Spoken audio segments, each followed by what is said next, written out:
Hey, this is Belisa, and today I wanted to talk about my experience teaching kids for about a month. It was 5 classes of about 125 kids, so it was quite a lot of kids. And these are some of the lessons and experiences that I've had.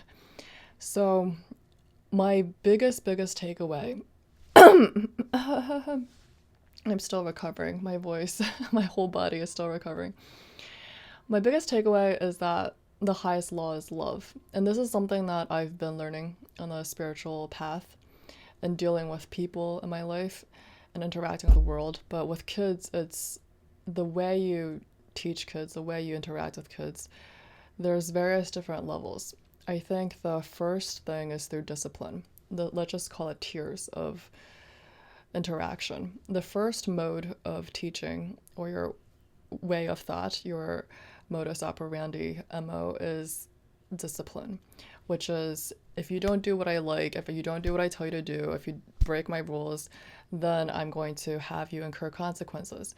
You are sent to the principal's office, or I yell at you, or I tell your parents, or something bad happens to you, or I just get angry. And this is something that I've observed in basically when the principals came in my room or when other people came, and you need someone to be the stick, right? You have a carrot and a stick.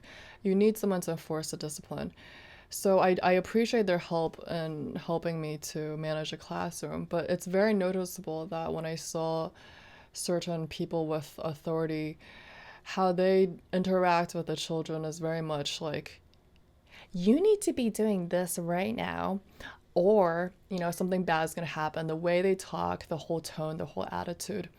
And it's something that taught me, right? Especially last year when I was doing this, I received the feedback that I needed to do more for classroom management. And I understood why, because my kids were like, kind of, because I'm pretty like lax. I was maybe too lax, that I gave them a lot of freedom to do what they wanted to do, which meant if they needed to be on chairs or on desks for their, you know, last year I taught different classes. I was teaching theater.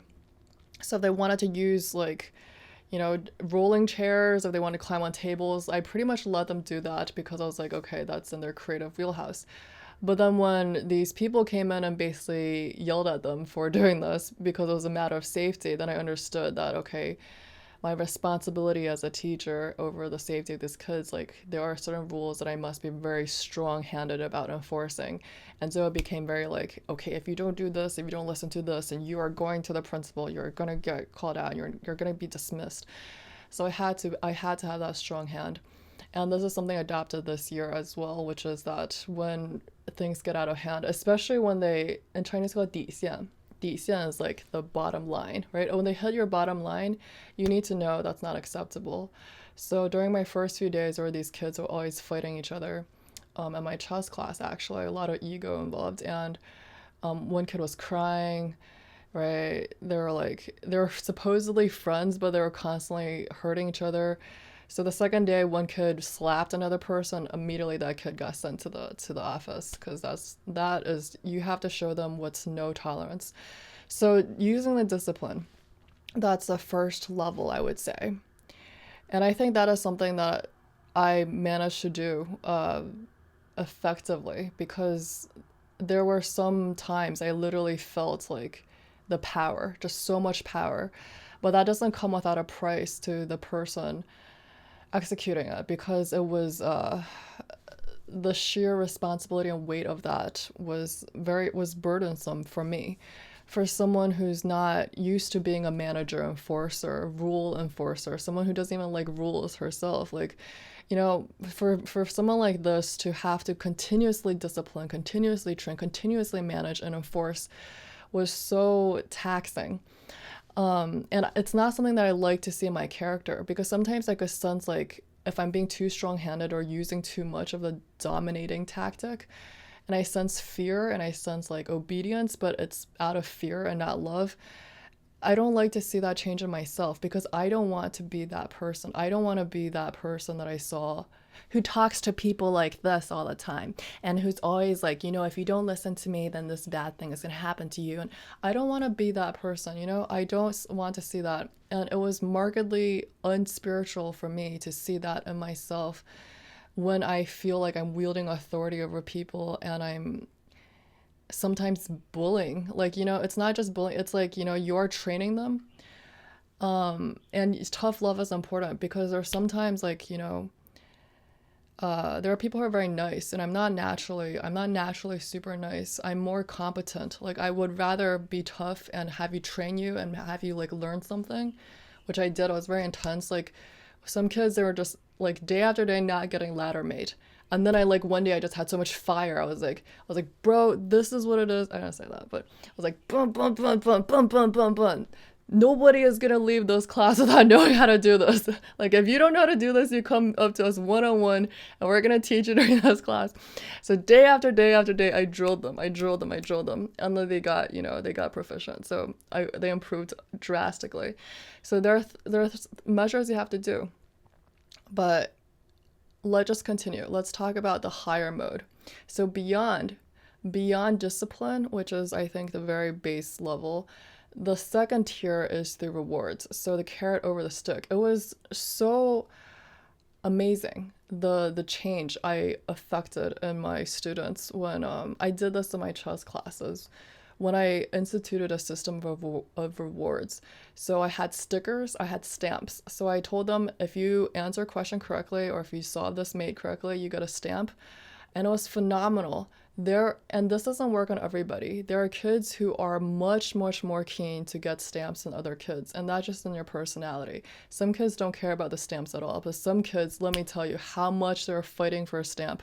It was so funny because one of the kids I known before, he was very hard to get him to do anything. He was always like joking around, always playing, never listening, never learning, never wanted to clean up. It was very hard to get him to do anything. The minute I got these stamps out, he was practically begging me every day, Miss Belisa, Miss Belisa. They didn't call me that, right? They didn't call me Miss Belisa, but they were like, Miss Belisa, how can I clean up? Can I clean this up? Please tell me what to do. Tell me what to clean up. Will I get stamps for this? Will I get stamps for this? And while it was very funny for me to watch, it was interesting. I also don't know if I like this method as well because I didn't want it to become more about the stamps, the rewards, or the stickers. Like sometimes in my other classes, my art, storytelling, and art classes, like I didn't want it just to be about how to earn the prize, right? Like I want you to also want to learn. Ultimately, I want to mold your character. Like I want you to be someone who is responsible, who cleans up after themselves because that's the right thing to do. Stamp or no stamp, I'm here to learn because I want to learn something. I don't want to waste my time, waste other people's time. I want to be respectful. I want to learn how to be respectful, to be conscientious, to be respectful of the teacher, respectful of their kids, to be nice, to be kind. Right? I want them to learn these things in their character and not just because they're going to get a sticker or a marshmallow.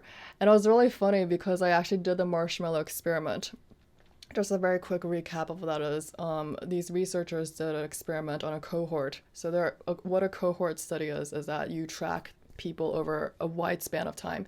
So they basically tracked these kids since they were elementary school age up until they were well into adulthood. And what they did with this cohort of study subjects essentially is that first they offered each of them a marshmallow. And they said if you're able to wait till the end of class before touching the marshmallow, you get 2 marshmallows. So basically what they found is that the kids were able to have the patience and resistance, self-control to resist the immediate temptation, immediate gratification. It's called instant gratification. The kids are able to resist instant gratification in favor of long-term gains, where the kids who had correspondingly, after many decades, higher pay, more so-called successful lives, more stable lives, whatever, marriages, whatever. Basically across very different aspects of measurement, they scored higher and better and healthier, etc. So I did the same experiment on my class, but what was so funny? It was first, this class, I did it on this class because they're slightly older and so more mature and able to use their foresight. But it's because I like primed their brains by telling them I was gonna do an experiment that every single kid, guess how many? Yeah, I should have had you guys guess. I should have first asked you to guess how many passed this test. Every single one. Let me tell you, even the most impatient kid. I had a kid who was constantly like, he's so funny. He was so impatient. He was always throwing tantrums at me. Always like, I want to do this. I don't want to do this. Like he's like, I want it now. I want it now. I want to paint it now. And then if you don't let him do it, he'll throw a tantrum. So even this kid, he was able to resist a temptation. And it was so funny. One of my kids, I took a picture. She wrapped her marshmallow with like tissue and like tape so to like resist the temptation of looking at it. They're so cute. Every single one of them got 2 marshmallows at the end. Anyway, my point, let's go back to the topic of rewards. Neither marshmallow nor stickers nor stamps nor the other prizes I got from them at the end. Ultimately, like even though the system I liked it because it's very effective and it's much more effective than yelling, than screaming, than disciplining because I was there was another experience before this one with that kid I talked about who you couldn't get to do anything. You could shout your ears off, but but it doesn't do anything. But you dangle that carrot in front of them. Woo, how they run themselves, how they incentivize themselves. And it's so funny too because um I'll just say this now. I was going to talk about the spiritual perspective at the end. But looking a lot of when I work with kids, it's so interesting when you reflect on it a little bit because constantly I'm reminded how their relationship with me, the kid's relationship with a teacher or their parent with an adult, is so much like my relationship with God, with my father, my heavenly father. It's like and I see how this is how God sees the universe, how God sees his children. I've already created a video on that on how like not to take life too seriously because God sees it as a play, as a cosmic drama. But I also see this in terms of rewards. Like when my kids are hankering so much for a marshmallow, for a sticker, I have no doubt that their parents would be able to buy them bags of marshmallows at home, like stacks of stickers. It's not so much about what it is, but it's about the feeling of a prize, of the reward of earning something, of making an effort to get something and how much they're willing to work for it for something so tiny and insignificant, honestly. Like and honestly, it's not just kids. Like I work hard for my Duolingo badge, right? It's nothing. It's just a badge. An E in something like a digital pixels on my screen. I don't get any money, I don't get anything. But for that badge, like yeah, I'll do my streak, I'll do my Duolingo. Or whatever it is that incentivizes you. The sticker, the gold star, in adults, it works the same as children. But to have the perspective that like, how does God see this? How does the universe see this? It's like, are us humans are chasing the wheel of these like tiny rewards, like whether it's a new luxury car or like a bigger house, or like you want this Armani suit or you want this girl, whatever it is that you think is a reward or prize. In God's eyes, it's like, oh, you want 5,000? Oh, you want a 50K pay raise? In God's eyes, it's like drops of water. It's so funny. It's like it's literally like me peeling a sticker and giving it to a kid. And you're like to you, it's like it's so important. It's so like it's so meaningful. And it's just like it's just kind of laughable and funny in the eyes of, when you have that perspective. So anyway, let's save that spiritual conversation for later. Um Okay, so that was a reward system, which I found much more effective than discipline. And I think because of this, because I was able to do rewards, I didn't really have to send anybody other than that one kid who slapped somebody on the second day, which I talked about. I don't think I sent a single other person to the office. Another 2 kids, I like told them to go to office, and immediately one burst into tears, another like was like please don't. So I was like okay fine. I was like okay, but several kids I sent outside to stand. Um, but let's talk about the third and highest tier, which is love. This is something that I'm working on. But one thing I'm proud to say, I have developed so much more love this year, and I could just feel it. It makes all the difference.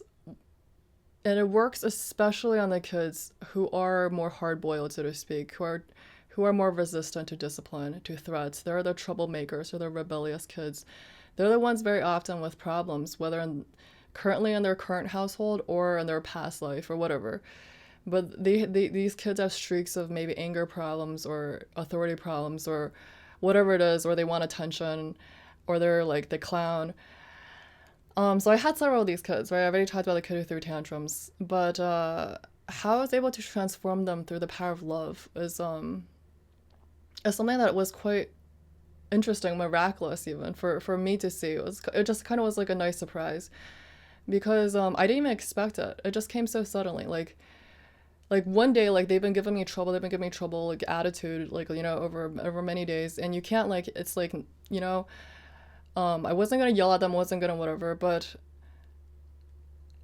one time I actually made fun of a kid because he was always constantly using the super loud, high pitched voice in class. And I was like, I honestly had to wear an earplug because the constant shouting is like something I learned from last year is like when you're in a room like constantly with like the decibels like going way up, you're like, oh my gosh, you need to protect yourself. So I told him, I was like, please keep your inner voice, please keep your inner voice. And he constantly kept shouting. So one day I was actually like, how would you feel if I talk like this all the time? And I imitated his voice and I immediately felt so bad for doing that because I was like, oh shoot. Like what if I just made him feel so bad about his voice and made him feel like, cuz oftentimes we're not sensitive. We think that kids don't have memory. Like often it surprised me how these kids remember things from like last week, whatever. And they're old enough to do that, but it still surprised me. I was like, huh. It's like, oh, they're people. They're like adults. Like they actually have functional working memory. They like remember things. They learn things. I'm like they're actually little human beings. They're not just kids. So a lot of times you disregard people, you disregard children, you disregard elderly people, whatever. You think they have less like capacity for feeling or knowing, like they're somehow like dumber or like less capable. But kids are amazingly sensitive, and you just have to remember your own childhood, which you may not. I don't know, but at least for me, like I have really really long memory, pretty strong memory. I can remember things from like way like before when I was before 5, like many incidents, and people don't sometimes like my parents don't believe me, but things when like I was 3, when I was like I can remember. So and these things make impressions on you. Things make impressions on you. What people say, what you pick up on, like even arguments between adults, like nuances in their expressions. There are things that I picked up on when I was very little that I'm pretty sure the adults didn't think that I could understand, but I did, and they made an impact on me. So I was just feeling so guilty and bad that I mocked his voice basically. The next day I pulled him aside and I apologized outside. I was like, "Hey, are you okay? Like, it's okay." And he was like, yeah. He was like, "What? Why?" He was like, "What?" He was like, "Yeah." And he was kind of like, and I was like, "Oh, okay." So he it didn't actually like he doesn't actually know what I'm talking about. So he wasn't that sensitive basically. But what's funny? It was like after that, he started looking for my approval and he started being like, "Hey, Miss Belisa, like, do you like this thing I made? Do you like this mask I made?"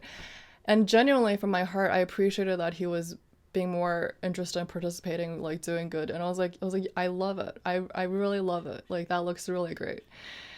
I genuinely meant it. And he was so happy. He was so happy to have that validation, assurance, and love that he like he was so interested and he so enjoyed that project we did. He made like 3 masks on his own.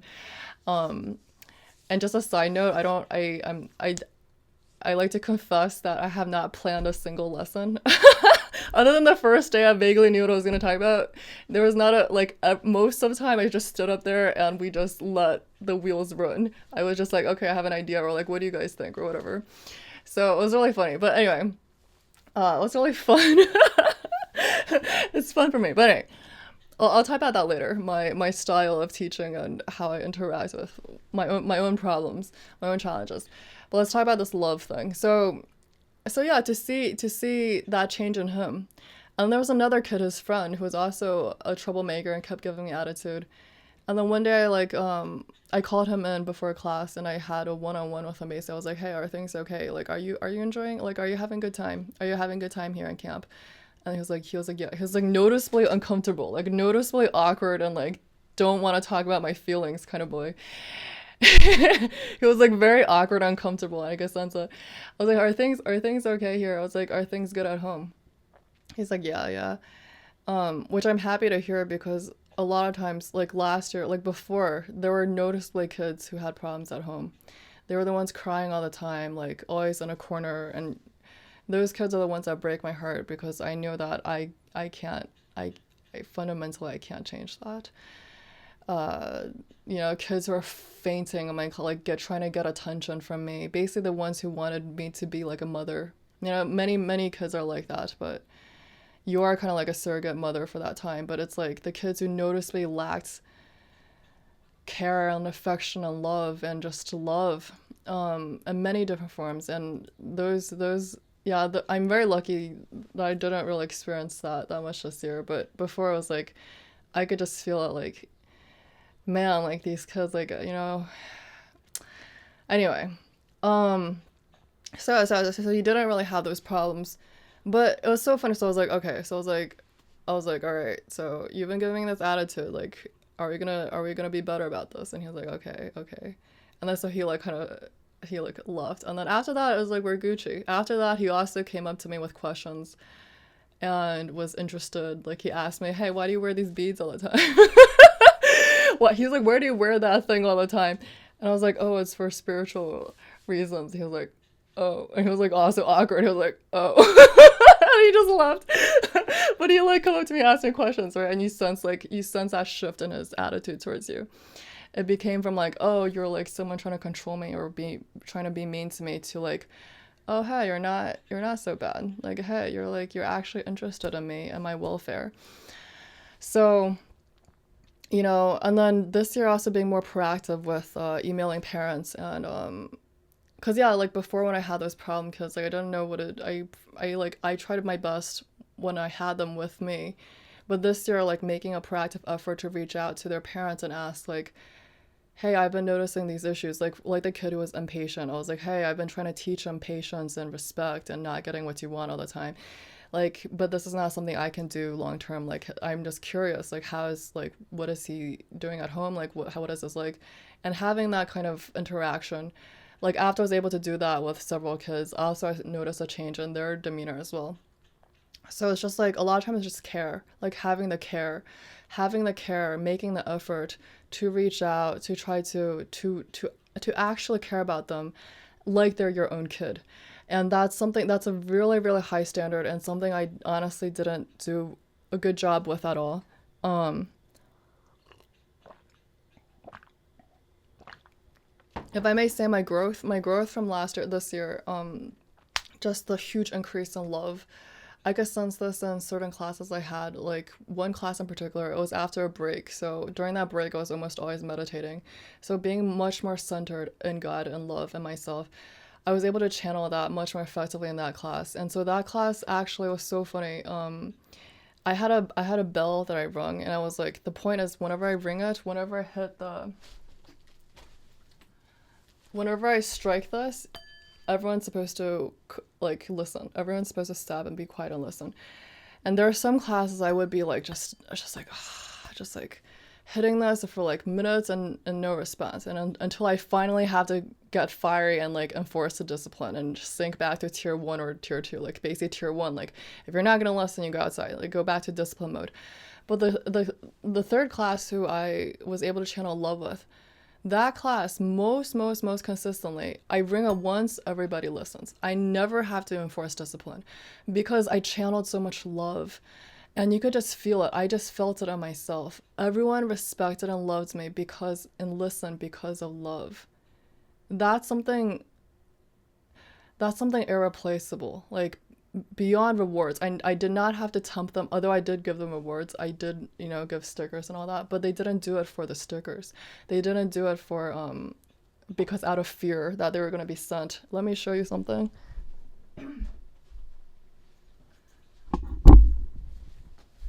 This is something I found in my pocket. Uh, this is something I found in my pocket this morning as I was meditating, and I just it just made me feel all touched. This little thing, this is what one of my students gave me. I was like, Miss Belisa, this is for you. And again, it's like the little funny thing about what kids do. It's just a ripped up sheet of paper that's with like 3 marker marks. But in their mind imagination, this is something very precious. And so it's very precious to me. It's like, it's because it's a token of love. And when people give you these things out of love, you know, when kids draw you certain things or whatever it is, like kids made me little things.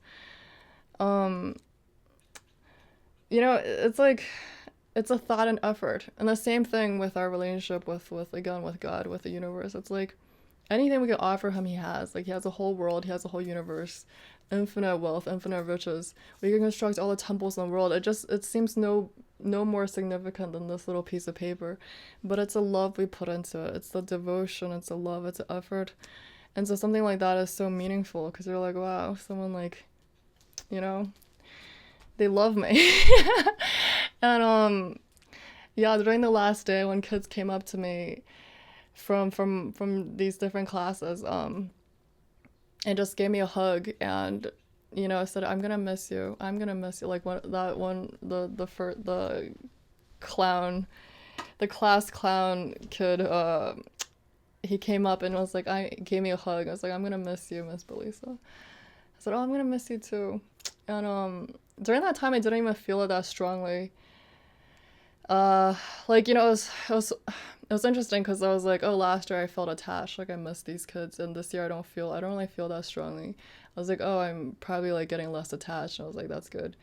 Until the next day, until the second day in the morning, I woke up and it just hit me, and I just felt this like terrible pang in my chest that I hadn't felt for like a year and a half, and I realized, man, I really miss these kids.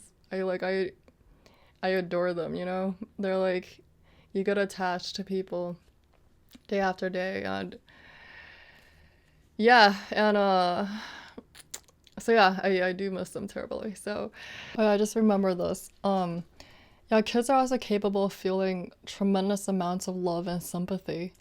Like before I was like certain days I was like claying this and then they weren't listening. And towards the end I was so I actually it's funny because last year I also got sick around like the last 2 weeks. I got very sick last year. This year, because I'm overall much healthier, I got less sick, but my body was still affected, like inflamed, and I couldn't talk very well. So I told them that basically I was like, today Miss Belisa does not want to raise her voice higher than this. And all the kids, like when I did this, immediately they were like, shh. Like, they were caring, they were looking out for me, they were showing care for me. They care about you. So yeah, they're capable of tremendous love and sympathy. Um, they're so sweet. Another funny story is like one day I was meditating and I actually lost sight of the first bell or the second bell. Like I lost track of time. And they were constantly running to see like, Miss Belisa, is she meditating? Oh, she's meditating, guys, she's meditating. And they all knew what meditation was. And then it was so funny that one day, like, this kid was late every single day to class for like half an hour. This one day, he had to show up on time and be like, Miss Belisa, you're meditating. And then I was like, why'd you gotta be on time today, huh? I was like, every single day you're late, and today you come on time to catch me. Oh. So yeah, that's the power of love. That's the power of bondship, and that's honestly why I do it. When I talked about in the last video, the existential kind of video, it wasn't actually, yes, it was for the money. It's for the money, but it's also for, because there's a part of it that's meaningful in some way, right? And yeah, and it's this love. So the highest mode of operation is love, which is more effective than rewards, more effective than discipline. And at various levels I channeled it in different classes, but I was never able consistently throughout the whole day to channel that same energy. It was always like I was good in the beginning and kind of was like very bad towards the end, and I just completely was worn out and my attitude was not good at all towards the end. Or it was like I was not great in the beginning and then like towards the end I got better. Um, so I just felt like I didn't have enough and I was really, really worn out. So maybe let's talk about the effect on the teacher and what doing this does to a person. So first is I already kind of talked about this, the aspect of feeling like you're there to enforce a role. So the role play aspect. I sense this in myself and I didn't like that. Because as human souls, as human beings, we're not bound to a particular type or a particular set of behavior. But very often when you're doing a job in society, you automatically adopt the customs, mannerisms, behavior that's expected of that role or job. And people behave in very subhuman, inhumane ways when they're put on that certain uniform and given these tasks that have nothing to do with who they are. And they can behave in very cruel and just, very, very unfortunate ways. This was seen in the very famous Stanford prison experiment. His name is beginning with a Z, Zimbardi. I don't remember his name exactly. But to sum it up really fast again, it's when he basically divided his study participants into two groups. One was the prison guards and one was the inmate. And he found so interestingly in human nature is that the people you assign to a job, they become like that role. So it's not actually having to do with their innate nature and personality. It's so much more about the role they were assigned. The prison guards became more authoritarian, more bullying, more dominating, and behaved sometimes abused their power, and the inmates adopted also certain types of behavior. So it's scary. It's scary when institutionality, when role play is able to alter your human consciousness and your knowledge of yourself as a soul with humanity. When you're unable to treat people with humanity and treat people from just like a role, you see this in all different functions. When you're going to get food and the server, or like the person working as a teller, like behind the counter, how they talk to you, how you talk to them. I don't like it, basically. I don't really like it because I sense this in myself. And when I caught myself basically adopting how a teacher should talk, or how, being that rule enforcer, I already said I don't like feeling that change in myself. And unfortunately, that is something that I observed I had to feel a lot throughout the day when I was more like in that role of like control and power. And I could sense that, but that's not how I wanted to lead. And going forward is something I must be more conscientious about because, power corrupts. When you're given so much power and authority, it's so easy to abuse it. It's so easy to, but the person that harms most is you. Um, so yeah, I was feeling very burnt out. One thing I had to say is I never was pulled into, because I see how some people talk, like the supervisor. I had a problem with her last year, um, because she talked to me like this, and then I realized that was just part of her nature, because she so adopted those mannerisms that she couldn't get it out.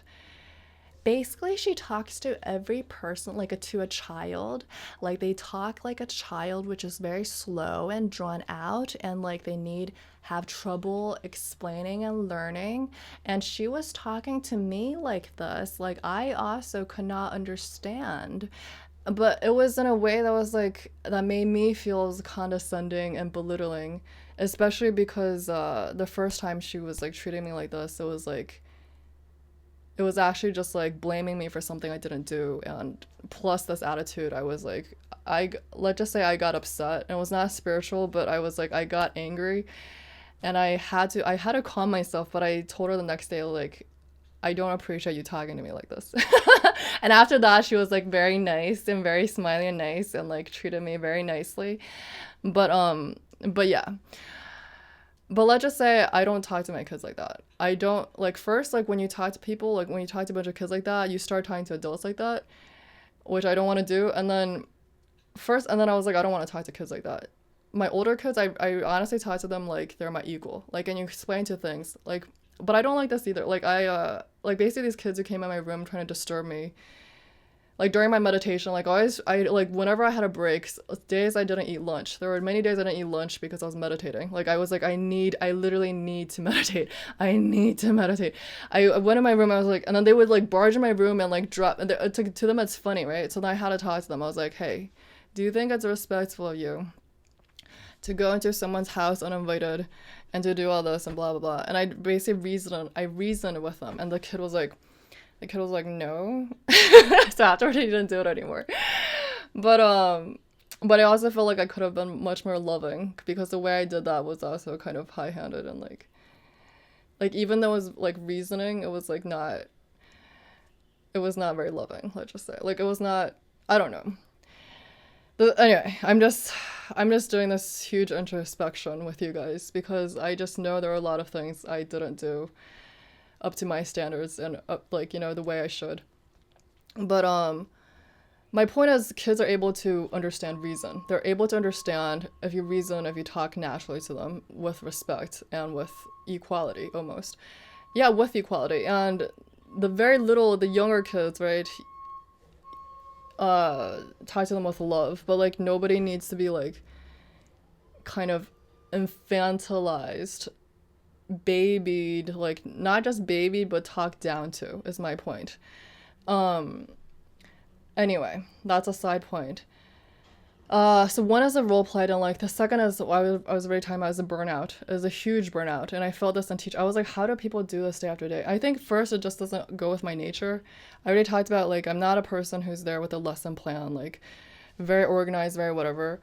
Um, I think I have a huge amount of ideas. It was so funny. I was being misunderstood by my supervisors. Like I hate being micromanaged or controlled.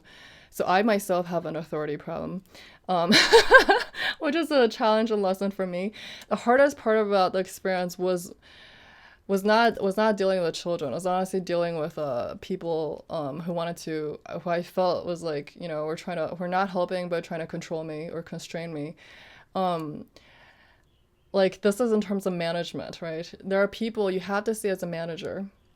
So you might not be working in education or as a teacher, but as a manager, if you work with people, you have to be able to know who you're dealing with, the personality, and what type of management that would best develop and actualize their potential. Because some people, they're very stiff, right? They're one method fits all. They're like, I'm always going to do this, and it doesn't work. Some people need a lot of coaching, need a lot of guidance. They want rules, they want things to follow, A, B, C, D, and they check the boxes.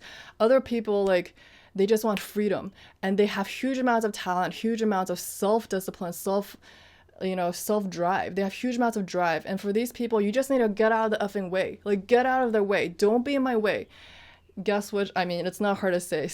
Guess which person I am. It's just like, get out of my effing way. Like, let me do my thing. Give me the freedom, give me the thing. I hold myself to high standards. Right? I don't need you to breathe down my neck. I will perform, I will execute, I'll do a beautiful job. But do not try to control me. Do not try to give me those check boxes to check out and try to like make me mold into what you want. Right? I was like, I got upset. Basically, I sent, which I shouldn't have. I shouldn't have been so reactive, but I basically sent them. I was like, sure, I may not have the best attitude. I'm feeling worn out. I'm feeling like I'm worn thin. But you can bet, like, I make things, I make sure my kids have a great learning and fun time. Um, so yeah. So yeah, working with various different people was challenging, because in society and this kind of institutionalized thing, most people are the people who like rules. Like, in this environment, in an office, in a school environment, the more rigid and institutionalized a thing is, the more there are going to be people who are going to be the rule enforcers, the disciplinarians, the checkbox, the less room for freedom and breathing space. Basically, it's not an entrepreneurial, like, oh, let's all do like a startup kind of thing. No, it's very much like, oh, let's follow the rules, let's toe the line, and when you're surrounded by too many people like that, you're like, oh my gosh, I don't belong here. Right? Like let me breathe.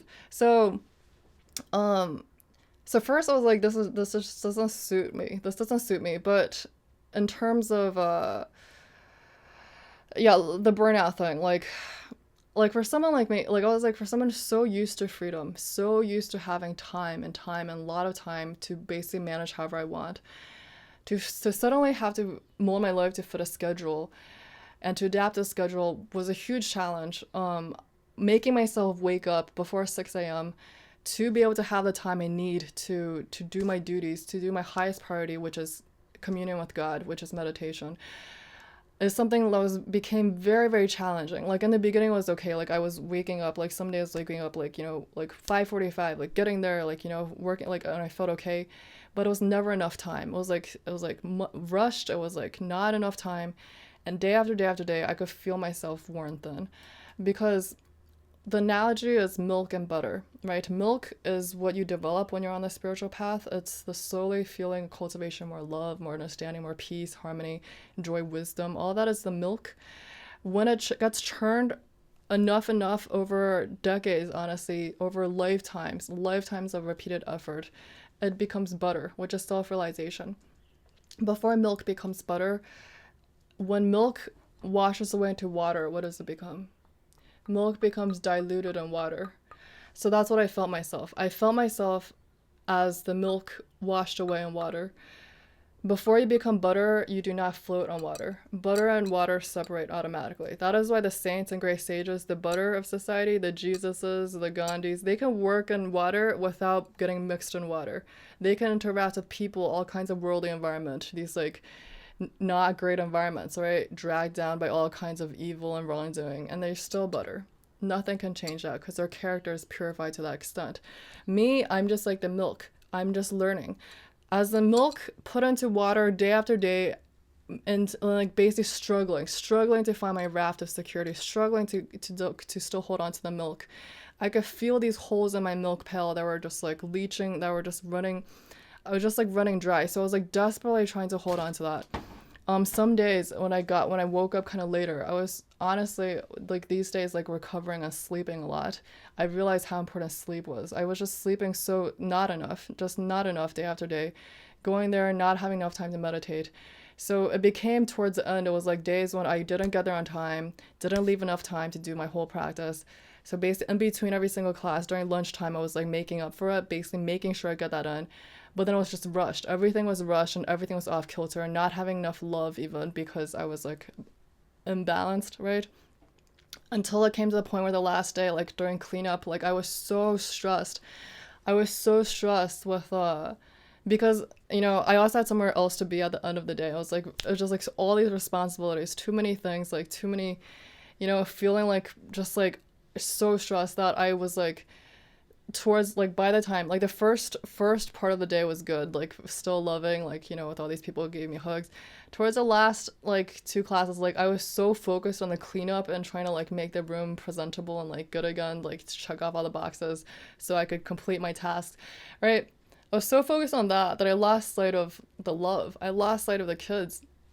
And I could just sense as some kids left, like these kids had attachment to me. They respected and loved me, and they wanted me to like also give them a hug, or like to at least say goodbye, at least take my time. They're like, I'm gonna miss you, to take the time, because I saw some kids just slink away, and honestly just like when I remember that, I'm like, man, like I feel so guilty, I feel so bad, because I was like, why didn't I like amidst all of the pressures of all this? I was because towards the end I was literally like, don't talk to me, don't talk to me. I was like, stop talking to me, don't talk to me, don't talk to me about the stamps. Like nobody talk to me about the stamps right now, because at the last everybody was trying to hang. I was like, can I give her stamps? Can I give her stamp? Can I get the prize? I was like, nobody talk to me about the stamps right now. I was like, I need to like everybody go away. So that was what I was doing at the by the end. Um, which was just one of the stains, like not great. Like I rated myself a D plus on this, because I was like, oh man, like that's not how I want to carry myself, and that's not like the legacy or impression you want to give. Because when you carry yourself this way, the message you're sending is, okay, the room, the cleanliness is more important to me than you. But nothing is more important than you, than the kids, than the love. Nothing is more important to you than the presence of God, of the God that you carry in yourself, which is that love. And like nothing is more important. And so these days, like I've been feeling so much shame and guilt and just like crying a lot. It's just like I was like, how could I lose sight of God? How could I let myself lose sight of my Father? Like I just felt like getting disconnected from God towards the end, to the extent that I was like, I felt so guilty. I was like, I don't want anything to pull me away from God, anything to pull me away ever again. Like, if it's going to pull me away from God, it's not worth it. It gives me so much suffering and pain. Like, feeling that disconnect, feeling that like losing touch. I was like, it's just nothing is worth it. You can't give me any money, any amount of anything. I don't want anything. I need to feel that connection. I need to feel in tune with the universe. And this morning when I was meditating, it's like just the amount of peace and love like I felt. Like the birds fly to you, you know? The birds come up to me. The birds literally go about like this short away from me to eat because they feel so safe with you. They feel so nurtured and loving with you. They're not afraid of you because they just feel that love emanating from you, that you're one with them. That is the state, right? When you feel that state and then you feel like the drop to basically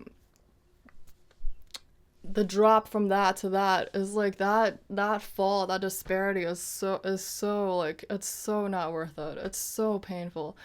So I was like, I just, it's not worth it. So I don't know in the future if I want to do this, basically. Is what I was talking about in my last video.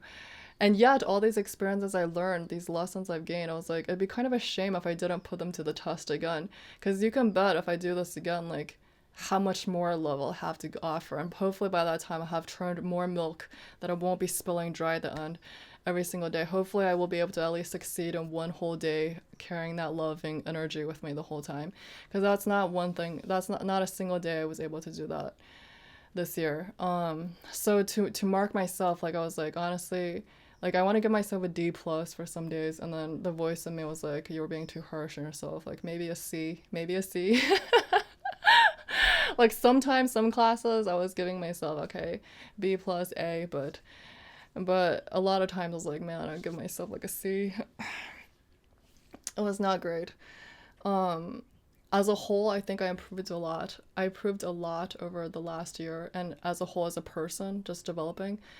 And I was telling someone, it was so fun. I was like breaking down. I literally burst into tears in front of her in this public space, in front of a nun, and I basically was like just crying uncontrollably, just came out because I felt so much of that shame and disconnect, that like the repentance basically, that I was like, I just needed to cry. And then after crying and coming home and taking a nap, and I woke up and I felt a lot better. I was like, she was trying to give me advice, but I wasn't listening to any of it. Like, it wasn't about, like, I just needed to cry, basically. I just really needed to let it out. Because when you're placed on that authority role for so long, it was so burdensome to me, right? Being in charge, like, basically having responsibility over that many human lives every single day. And like, in comparison to a lot of people who are, like leaders of industry, leaders of whatever, you know, but that's why they are what they are. They become so hard boiled. They become so kind of unsympathizing, unfeeling because of what it changes, how that it changes their character. But I was like, man, feeling the responsibility every single day. It's like I wanted to find someone whom I could cry in front of as a child, who I could throw tantrums in front of as a child, who will love me unconditionally as a child. You know, I was like having to be the mother, having to be the rule enforcer and the guider and everything, like the strong person for so long. It's like I wanted to break down in front of someone and just cry. And I realized like that person to me, like one time when I was thinking this in my head, I was like, man, I have to be the mommy. I have to be like the daddy for so many people. I was like, who's my daddy? Like, I want a daddy. And then immediately in my head, I was like, and then I felt that kind of guilt and also happiness. Like, of course I have a daddy. Like, you know who's my daddy? I was like, that's my daddy. I talk to my daddy every single day. So yeah, so that's my heavenly father, and it was like in front of him he's my father, so I can be that child, but I need that time. I need that time to be the child. Anyway, that's a bit about burnout and having to take care of yourself. Because I can just see like this is something that I couldn't handle, that I honestly found hard to manage. Honestly, I could have continued because of how much, like I could see it continuing, but like it was going to change who I was, and I was like more understanding. I knew this whole experience came also as a lesson and to teach me things, because I think before, like, it's easy to go off into the wilderness to your own reclusive retreat, your own personal island and feel at peace, feel one with God, right? Because I gave myself that time. But when other times, like my fellow like young adults were talking about how they were too busy to meditate, they're too busy with school, with work, and I was always like, you need to make a priority. Like you need to make it a priority to talk to God. You need to make this a priority in your life, right? But having this experience, it makes me more understanding as well, because even though you want like as much like you love, right? You love, but sometimes like you don't do the best because of lack of self-discipline, lack of self-control. Some days when I slept late and I couldn't wake up on time, like, and I feel so bad about it. I try the whole day to make up for it, but I wouldn't make up for it. And you just realize these are things you learn. Like it's just challenging. It's challenging when you're forced with worldly responsibilities and you haven't cultivated enough character, enough discipline, enough control and devotion and love, and you haven't churned the butter enough. It's hard when you're in this state to mix and mingle in the world and to carry out your responsibilities and not to be affected. You will be affected. So again, it's a matter of priorities. It's like what you want really, and you can't really make that comparison judgment until you've tasted the milk and the butter, and you don't know how good that tastes unless you have milk to compare with water. So the people who haven't had the milk, I think that's why they're in the water. They're swimming in the water because they're like, okay, I don't like they don't know anything better basically. But anyway, this is getting very spiritual and different. But yeah, but back to teaching and the kids like I think yeah, it's something that I had to learn, and you can develop. I think with more love in every single industry and every single endeavor, it becomes so much better. It's just like the lubrication, the lube, the grease that makes everything run cleaner, more effectively. Um, and it's something that I had to cultivate, because like with kids, like even though like certain kids I like feel great affinity for certain, like like I feel much more loving towards animals even naturally. But if I just remember like 10 years ago when we were in like a village in China, and I was like teaching like basically crafts arts to these rooms of like village school children. um it's so funny. They would all listen to me. Like I was the one with ideas, with the creativity, with a lesson and like to teach. And then my so-called assistant or helper, like fellow teacher, like he's one of my best friends. I met him during that trip, and he's one of the kindest, most selfless people I've ever met. And that's the first thing stood out to me, was how selfless he was. He would go out. There were a bunch of us volunteers, and he would go out and basically carry ice back to the place, to the lodging, to the house, for everybody. Like carry ice, that we could melt into water to use.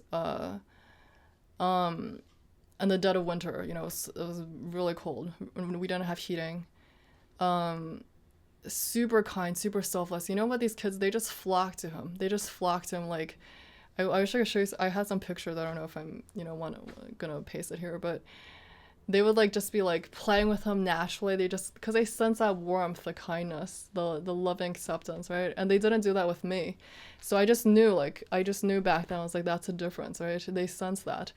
And even now, it's like, even though some kids, like, they give me love and whatever, I still sense like I'm not naturally that, like, that nice, or like they can sense that, because I think there's that power aspect, right? They sense a power, and with that is like there's some kind of reservation or some kind of fear for some kids, and it's a little intimidating, if I may say. Like, it was so funny. I was like, I said this on a different video, but yeah, again, it's like what energy you want to lead with, what that you want to bring out, because it's all there in you. You have the infinite kingdom right here. It's like you want to bring out the power, you want to bring out the love, the tenderness, it's the gentleness, it's all there. And I think moving forward, it's something that I'm gonna more consciously develop. It's like, whenever you can, whenever you have the choice, and you always have the choice, like to use intimidation, to use fear, to use threats. That's like the most base level, right? Which is undeveloped. To use rewards, incentives, and motivation, encouragement. And oftentimes the best encouragement, like I was saying, it's not even a sticker, or it's not even a marshmallow. It's like the encouragement, the validation, the approval, and the right, a smile, love. And the highest, yeah, the highest tier is always love. The highest principle in the world is always love. And you can apply this in every single situation. I was talking about kids, but and I wish I did this more with my supervisors. I honestly was just, yeah, my tank was low, but if I reflect, like I really should have done a better job with my supervisors. But because of my own authority problem and like my resistance, like they were trying to help me, but I didn't take it as such. Or like I was just like, oh, I had an attitude. I had an attitude, and I could have channeled more peace and harmony with them. I tried my best. Like I smiled with them, but everybody could sense that it was a little forced. Uh, because I could have turned on my charm for them.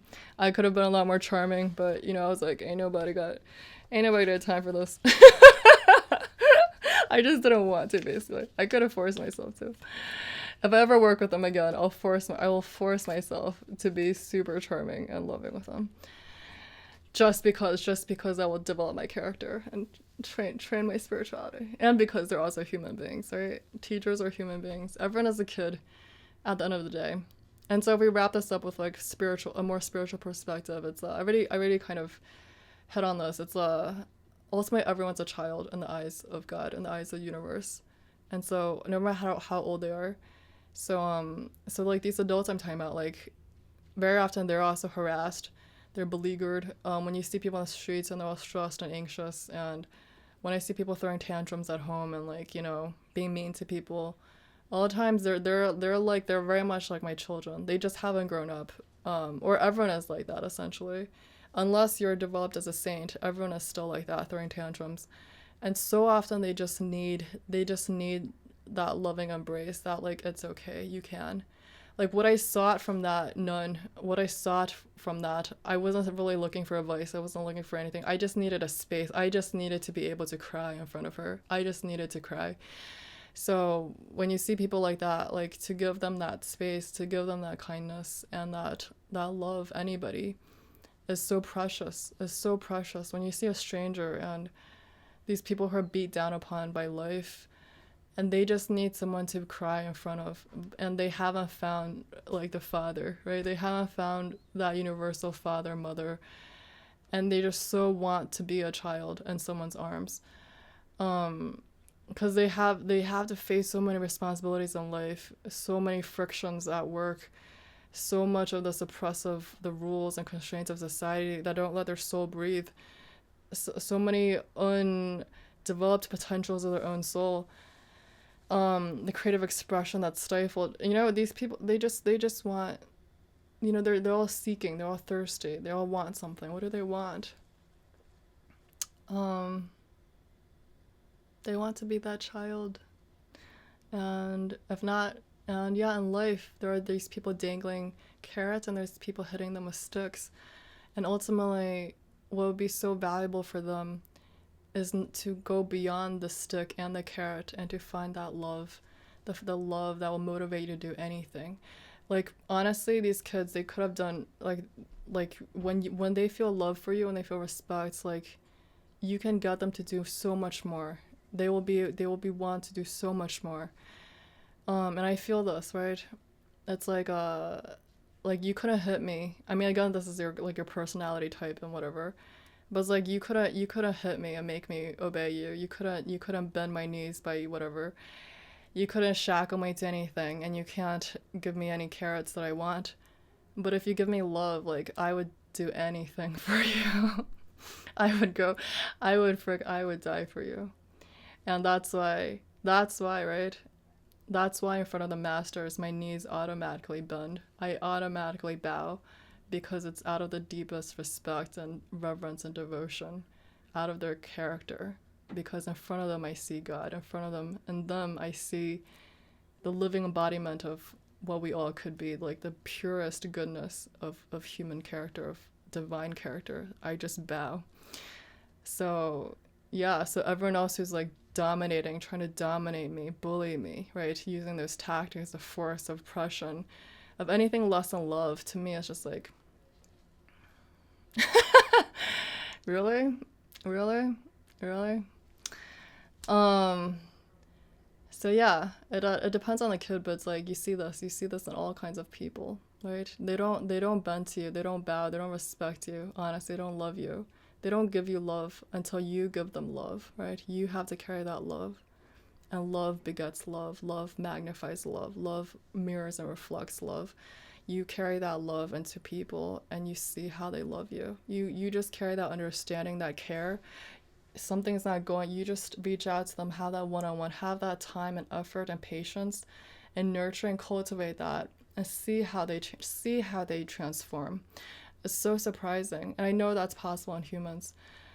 But yeah, I just didn't do a good job. Yeah, let's just conclude. I'm not here to be like preaching like I got this all figured out. I'm just sharing some lessons and reflections and honestly guilt and shame and introspective because I was like I'm not just being humble, like, I honestly I didn't carry out my master's principles like what I'm taught the way that I should. The times when I was high-handed and domineering and it's like these things that leave an impression. I'm happy when these parents tell me like, oh, my kid loved the class, they learned so much and whatever, because I'm like, okay, good. I'm like kind of relieved. I'm like, okay, good, because like then it was at least kind of worth it. Because I was like, otherwise I feel like damn, it's not worth it, right? It's like sometimes we're so focused on the objective and the result of achieving that we lose sight of what's really important, right? And a lot of parents do this. It's like they so want to get results out of their kids. Like, I want you to get an A in the class. I want you to achieve this. I want you to, win the tournament. I want you to do this. That they lose sight of the actual important thing, which is how your kid feels about you, like your relationship with your kid, how your kid is developing their character, their kid's self-esteem, how they see themselves, how they interact with other people. If your kid wins a tournament or gets top of the class, but in the process they resent you, they hate you, or they start to feel insecure and less about themselves, if they constantly feel like they're less than insecure, they don't feel any loving support from you, any unconditional love for you. They feel like their whole worth and value as a human is conditional upon their achievement and success. If they're unable to treat their fellow peers with the love and kindness because they didn't receive any of that from you at home, that's a failure. How is that? That's losing sight of the whole cake for just a few crumbs on the ground. And I don't want ever to do that. I don't want ever to lose sight of that again for the sake of cleanup for everything. I can't believe, like, I'm just looking back like how undeveloped, how lacking I was to lose sight of that perspective, to be so beleaguered that I lost sight of the higher wisdom in me to like take a time out. I lost sight of all training basically when I was put to the test. Like, I needed to calm and center myself and just have two honest, two deep breaths to myself. Like, Belisa, what's really important here? Calm down, center yourself. Like, okay, what's really important? It's not about the cleanup. It's not about getting my kids to learn the ladder mate. It's about the love. It's about your presence. If I leave them with anything, I leave them with that feeling of character. I leave them with that feeling that I want to treat people with kindness, with respect. I want to behave in a certain way. I want to learn that I have duty and responsibility to the world and not just about my own selfish interests and desires.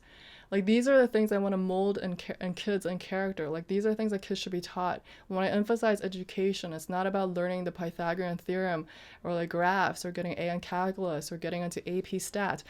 It's not about getting into a good school. It's not about, when I talk about education, it's not this. When I value education, what is education? Education, first of all, from Confucius, from everything. My greatest spiritual precepts from the traditional forest ashrams in India, when kids are sent to from they're very young, from they're 8 years old, they leave their families to go into these schools. What they cultivate is character, endurance, positivity, love, kindness, duty, all of these things, conscience, all of these things you develop. That's the important thing, the moral education, the spiritual education.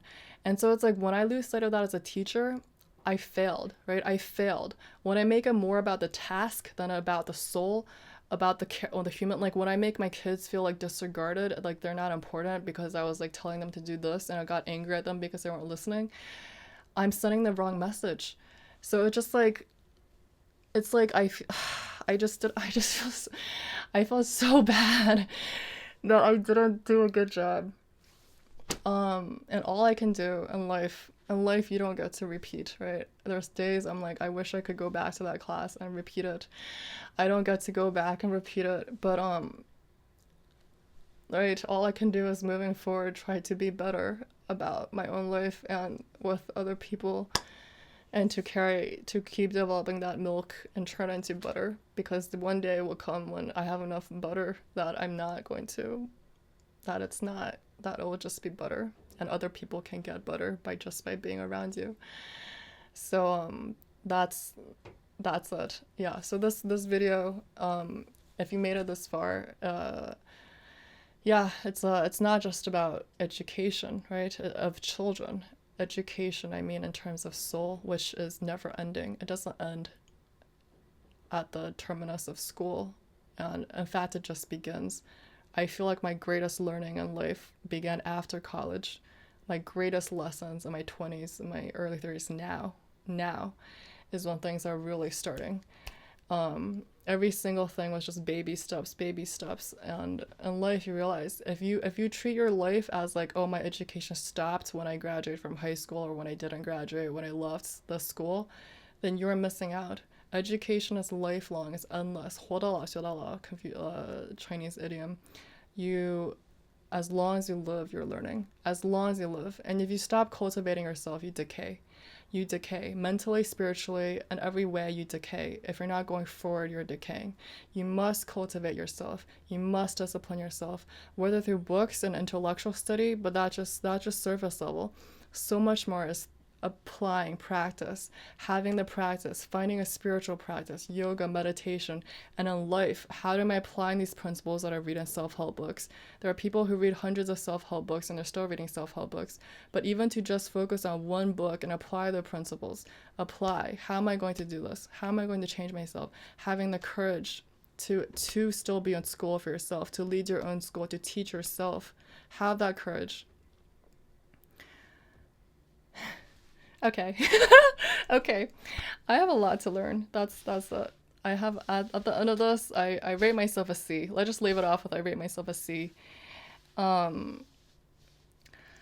Yeah, getting better, but when I compare, like when I see how my teachers teach, like true spiritual giants and pioneers, and just how all the saints and sages I deeply respect, how they carry themselves and how they teach people by just example, by sheer presence.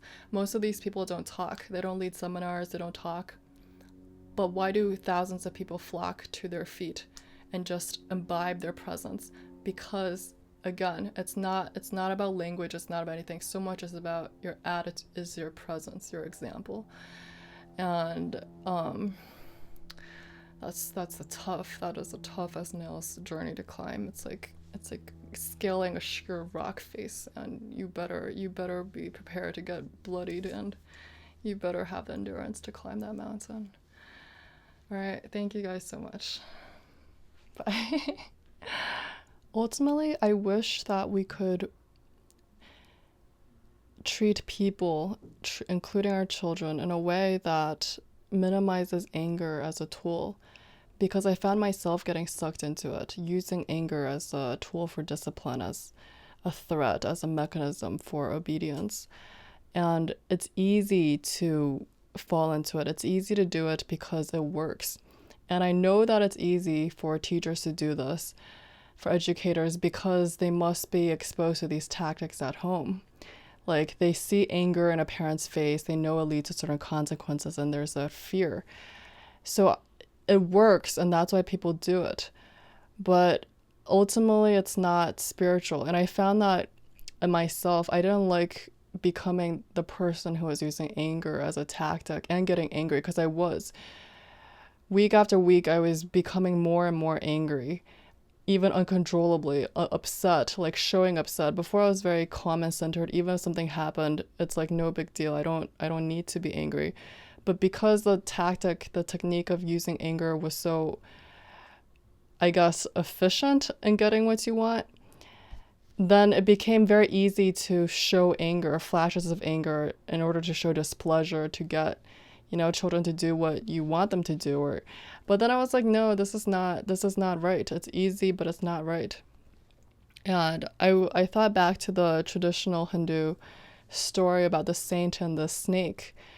There was a great sage who was teaching a snake how to lose its evil ways. So the snake became so good, transformed himself to such a degree that he stopped biting people. And then a year later, the sage came across a snake and he was all bloodied and beaten up himself. And the sage was like, "What happened to you?" And the snake said, "Well, you see, I so repented my old ways and was so full of loving kindness that I stopped biting people. And so the kids started throwing rocks at me and I didn't defend myself. And so now I'm hurt like this." And the sage said, "Ah, you little fool." He said, "I told you not to bite people, but who said you couldn't hiss? Who said you couldn't hiss?" So this story would be in my mind like, I'm not gonna bite people, but I can hiss, right? And so that's what I showed, like hissing, like showing anger. And my own guru did this too when he was training disciples. But my own guru was so full of love that he said that he didn't actually enjoy the discipline aspect. He's like in the next life, like I mean, he doesn't need a next life, but basically he's saying, I choose not to have to use discipline. I choose not to discipline anybody. Just have love. But even when he was training people, he was also very fiery. He also showed anger, and he never felt anger. Just like Jesus didn't really feel anger, like, but he would show it.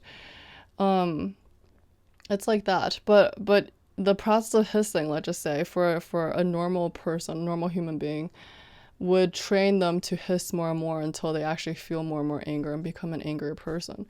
So in me, it's like I just want to be aware of the fact that there are other methods other than anger, and to be aware of the fact that even though anger is easy as a tool, anger is easy in life and dealing with people, but it's not the right response in many cases. In most cases, there could be a better solution.